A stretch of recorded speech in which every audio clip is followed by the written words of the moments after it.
Guys, kereta ni macam saiz dompet, tapi performance dia macam akaun bank penuh. Memperkenalkan Pro 2 Azia 1.0 SE tahun 2018.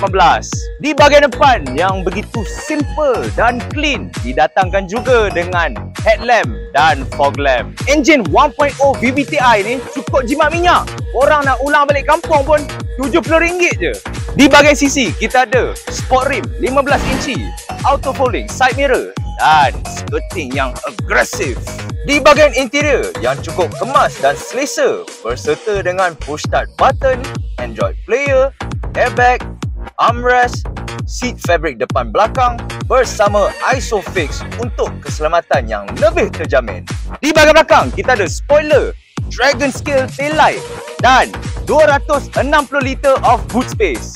Harga body bermula dengan RM28,800, bulanan lebih kurang 400 je. Ikat 9 tahun.